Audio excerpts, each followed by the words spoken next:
If you have a Bible and you find it helpful to follow along, please turn in it to the 17th chapter of Luke. This is where we'll be spending our time today. Scripture says in Psalm 103:2, and I'll read it, "Praise the Lord, O my soul. Don't forget all of his benefits." I wonder, it's hard, I think, in this culture where we have so much, where all of the physical needs are pretty well met, that we don't have the difficulty of stormtroopers coming down the street, tanks rolling in. We don't have the difficulties of freedoms being just taken away for no reason at all. We've got pretty well all of our needs met. Our stomach's full, plenty to drink. We can go to a tap and stick a glass under it and drink the water. It's hard sometimes to really think just how thankful we can be, if we so choose, to God who's provided. I would say that a thankless believer should be an oxymoron in our language. Let's look at the text and see what it would teach us. I'll begin reading in verse 11. On his way to Jerusalem, Jesus traveled along the border between Samaria and Galilee. And as he was going into a village, 10 men who had leprosy met him. They stood at a distance and they called out with a loud voice, "Jesus, Master, have pity on us." When Jesus saw them, he said, "Go show yourselves to the priests." And as they went to the priests, they were cleansed. One of them, when he'd seen that he had been healed, came back, thanking God in a loud voice. He threw himself down at Jesus' feet and thanked him. This man was a Samaritan. Jesus asked, "Where are the other 9? Weren't there 10 cleansed? Was no one found to return and give praise to God for this healing except this foreigner?" Then Jesus said to the man, "Rise and go. Your faith has made you well." 1 out of 10. That'd be a terrible batting average if you were in the majors. I don't think you would last very long. Paul says, and I want us to keep this passage in mind. This is an important passage. Paul says this to the church at Rome: "For although they knew God, they neither glorified God nor gave thanks to God. But their thinking became futile, their foolish hearts were darkened." That's a very important passage because Paul makes a linkage between a heart that is turned away from God and thankfulness. Now, Jesus is in the northern portion of Judea, and it was known as Galilee of the Gentiles. The reason is, and this is where you and I can't relate to this. I just got to be honest. History dies for me about Grandpa. Well, in this culture, history never dies. And this whole picture of Galilee of the Gentiles and the fact of there being Samaritans dates all the way back to the 700s BC. 750 years before Jesus walks into this part of the country and this event occurs. If you go back and read in 2 Kings chapter 16 through 20, you can read the history of this, wherein the Assyrians, who were the superpower on the stage of the world at that time in history, the 700s BC, invaded Judea. They overran the northern kingdom, which is where Galilee is located, and they not only assimilated by moving into the region, but they deported a bunch of the Jews back to Assyria. And those who had come into Samaria, which is the northern kingdom now, they intermarried, which for the Jew was just incredible, that these pagans would intermarry with Jewish people there at that time. And so the Samaritans were seen by those who lived in the southern kingdom as mongrel traders because they had intermarried. See, nothing has changed, has it? Racism is still with us, and it goes way back. Doesn't start yesterday. So these lepers Jesus is traveling through that region, and it's not unusual that he would encounter a Samaritan or two on his travels because that's where they lived. And so he comes to this place in this village, and there are 10 lepers. Now, you'll notice in the text it says they cried out from a distance, or that some texts say they were far off. There's a reason for that. Lepers live by different rules. If you were in the Jewish culture and you had leprosy, and leprosy was a broad range of skin diseases. It wasn't just Hansen's disease, although Hansen's disease was one of those. But if you were a leper, you had to stay at least 50 yards away from any Jewish rabbi. You couldn't be within 50 yards. So here's Jesus, the rabbi. Lepers are standing far off like they're supposed to. If you were a leper and you came into a crowded region of a village, you were to ring a bell and shout out unclean so that everybody gave you a wide berth as you traveled about. A proper Jew would not even be downwind from a leper. I can't imagine what that would be like to live like that. Jesus says to the lepers, go show yourselves to the priests. Now you notice something about these lepers that I find pretty fascinating. They're together. And one of them is a Samaritan. That means the other 9 are Jewish. And they don't seem to have a problem with the fact that there's one of them that's a Samaritan. Have you ever watched animals when there's a forest fire or a flood? Animals that are normally predator and prey will gather and they won't molest one another while they're escaping a fire or a flood. So these Jews and Samaritans are just hanging together as lepers because they've all got a common problem that threatens them. And somehow that whole Samaritan thing doesn't seem quite so important when your body's covered up like this with sores. As a matter of fact, we read a few weeks back about Lazarus and the rich man. It's thought that Lazarus, the poor man who was covered with sores, was actually a leper. That's why the sores were there. And Jesus says, go see the priest. Now that doesn't make sense to our ears, but for them, those lepers, they knew exactly what that meant. That meant we're cleansed. That's why you went to the priest. If you had one of these diseases, go back and read about it in Deuteronomy. If you had one of these diseases, you would go to the priest when you were free of the disease. The priest would look you over and pronounce you to be clean. And then 8 days after that pronouncement, you could rejoin the community. That's how this works. So when he says, go show yourselves to the priests, they knew exactly what he meant. That meant they were free from the disease. Now this miracle is very different from the kinds of miracles that you and I expect when we click on the Christian TV. Usually there somebody comes up and says, they're standing there like this and they say, I can't hear out of one ear. Or they say, my back, I've got terrible pain in my back. Or they say, well, my leg hurts. Or whatever it is. We look at that and we say, I can't see it. Right? How many times have you watched Christian TV and seen somebody show up there who's an amputee? Yeah. Right? And have something grow back. That's what happens here. If you have Hansen's disease, all you've got to do is look that up on the internet and it'll take you to pictures of people, usually in India, where it's still greatly suffered. What happens is the nerve endings in your extremities die away when you have Hansen's disease. You have no feeling.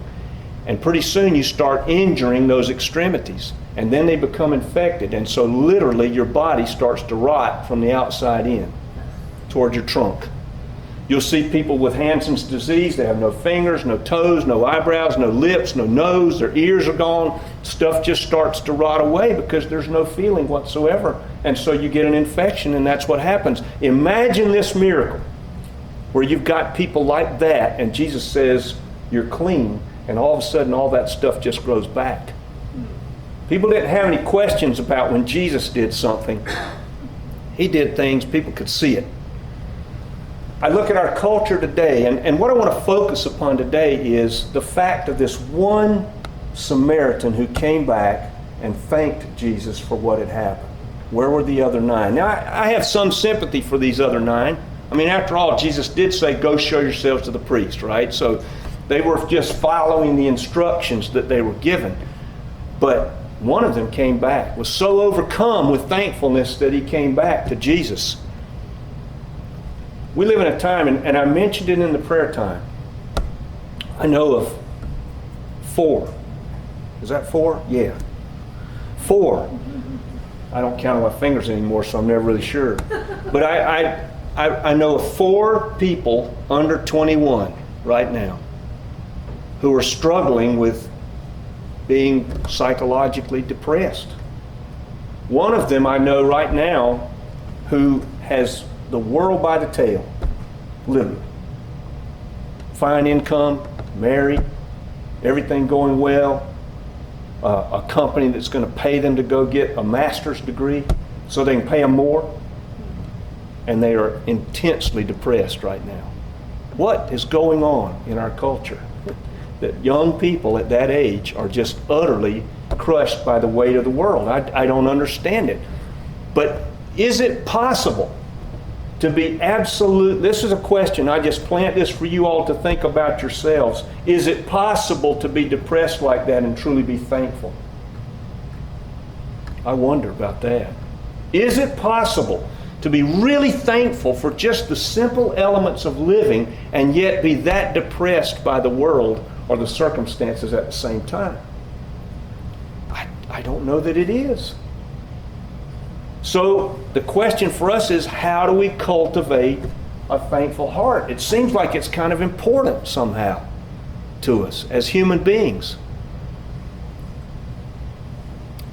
I'll say this, and you know, how many sermons have you all heard in your life as a believer that came across from the notion of, you need to be thankful, I need to be thankful. Look at all the good stuff God's done, we need to be thankful. Does that help very much? Does it really change? I mean, we come in here, we've got the load of the world, KG's got it right. We got the load of the world on our heads. These kids that I just talked about, right? They can't shake this thinking of, look at how bad everything is. Look at where I'm going in life. What am I to do? They can't shake it. And so they come into a church service and they hear a sermon and have somebody stand up and point a finger and say, you need to be thankful. Does that help? I don't think it helps at all. So what do we do? What do we do to gain this thankful heart that I'm going to say changes the way the world looks for us? I want that. Don't you? I would like to be so thankful that I can't even think about the things that might pull me down. There are 4 areas that I see for thankfulness. I'm just going to plant these for you all to think about. You may have 10 areas, I don't know. One is to remember what God's already done. I think that's a good start. You know, I could sit in a chair and think for a little while. I could think of several things that I could see that God has done. I know when I'm praying in the morning and I've got the 2 dogs on a leash being dragged like that, I thank God. I say, you know what? Thank you that all the stuff's working today. You know, I can see, I can think, I can hear the birds as they start to wake up. I can taste the coffee. All the stuff's kind of working. That's a good thing. So we remember the things that God has done. I'll never forget this as long as I live. I wish I spoke Russian so that I knew exactly what this guy said. We invited this pastor to our church in Pennsylvania who had been in the Russian gulags for a decade because he was a pastor. Now, did he have something to be mad about? I would say so. You get up there and you try to obey God, you preach the gospel, you go around as an evangelist and they throw you in the gulag in Siberia for 10 years. That would make me mad. Take away all my freedom and my comfort because I'm trying to do the right thing. Okay? So he came and he spoke at our church. He doesn't speak a word of English. Nothing. So his son travels with him. Vladimir, his son. And his son interpreted the sermon. He would speak a few words and the son would speak. And this went on. The sermon took a little longer than you might expect because everybody has to say everything twice. But when he got done, we thought, let's take Pastor Chakotay out for lunch. So we go to this Chinese restaurant that's local to the church. And it's got one buffet tray about the size of one of the trays at Beijing. You know, 10, 12 feet long. About 15, 18 different offerings there in the little sterno trays, all piping hot, ready for everybody to spoon out as much as they want. And I'm watching, and I'm walking along my tray, and I'm getting I like Kung Pao chicken. So I get some of that on my plate, some vegetables, and I look over, and Pastor Chakotay is just sobbing. He's just heaving, sobbing. And he says something to his son. Now, none of us could understand a word of it. And so his son, realizing that everybody sees the just tears streaming down his face and sobbing, his son says he cannot believe the bounty of food that's in front of him. We just take that for granted, right? Pay your money at the counter. I pay my money at the counter, go to Beijing. There it all is. Nobody thinks anything of it. We're used to that. 10 years in a gulag had taught him to be thankful for what he saw. Very, very different reaction. Tell other people about what God has done. That lifts us up. We become thankful because we're having to think about it so that we can tell somebody else. Showing other people a changed life. Jesus lives in my heart. I should be different somehow. And the opportunities that we get, that God brings us, wherein we get a chance to do something in Jesus' name, or even if it's just to do it because we're believers, are we thankful for those chances? I mean, sometimes they're very inconvenient, aren't they? I think so. I mean, I find it inconvenient when I come out of Lowe's and there's the guy standing there, need food, with the cardboard out there like that. What am I to do? Pass him by? Or take the opportunity that God's given me in that moment to do something that matters for that person and thank him for it? I mean, you only get so many chances in life, right, to serve the Lord or to do something that matters.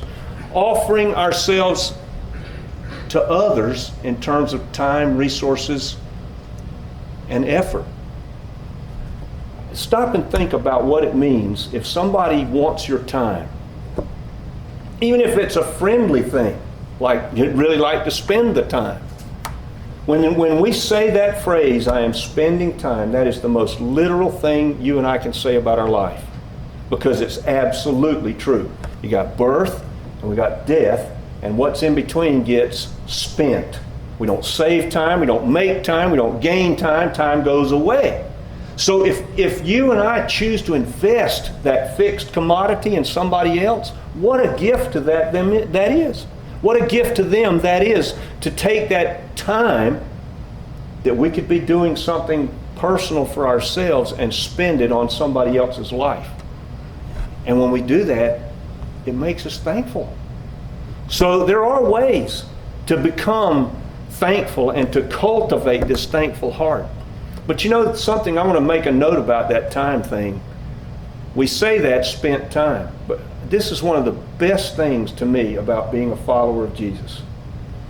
I can do that with you or somebody else or anybody. We can all spend that time very frivolously because we've got an eternity of it waiting for us. It's never a waste. There's an eternity. A conversation that seems to be taking a little too long. So what? There's an eternity waiting. And it's easy to become thankless. Lots easier than we think. I was talking with somebody here years ago, and they were relating to me about youth, and they were complaining about youth, and they were saying things like, the youth of today, they just don't appreciate anything. Well, hey, when I was 12 years old, I didn't appreciate anything my parents did. They were feeding me, clothing me, taking care of me. I didn't care. And from a child's perspective, that's the way it's supposed to be. That's the way it's supposed to be. They're not supposed to be thankful. But when a child grows up to be a thankless adult, that is a whole different category. Whole different category. But this person was relating all this to me, and then they talked about the fact that they had earned all of this stuff that they had bought. Worked hard and earned it. And I'll never forget the thought that came into my mind. I wish I had said something, but I didn't want to offend them. I thought, the only reason any of us earn anything is that the stuff works. That God gave us the grace that day, that our mind, our eyes, our ears, our mouths, our touch, our sense of locomotion. Talk to somebody who is limited in their ability just to get around. Very different life then. Very different. And that idea that we've earned it, the only reason we had the chance to earn it is because God gave us that opportunity to do so. He gave us the body that works. Paul says, and I want to read it again, it's explicit. For the invisible things of God, since the world has been created are clearly seen, being perceived through the things that are made, even his everlasting power and his divinity, that no one has an excuse before God, because knowing God, they didn't glorify him as God, neither gave they thanks, but they became vain in their reasoning, and their senseless hearts were darkened. You know, one of the greatest spears to a parent's heart, now think about this from God's perspective. We're all adults here. Except for one. One of the deepest spears to anybody's heart as a parent is that a child would become an adult and become a thankless one. I didn't appreciate anything my parents did until I grew up. And then I realized they'd done a lot for me. One of the surest ways to wholeness as a human being. I don't say this to make us feel bad. God is making us an offer. If we want to be really whole human beings, whole, happy, fruitful. You know, the whole thing of the Sermon on the Mount where he says, blessed are they, that word there is happy. Happy are they, is to cultivate a thankful heart. Cultivate a thankful heart. I don't know where everybody is today, but if I've said anything about which you've got a question, you want to pray with me, I'll stay here as long as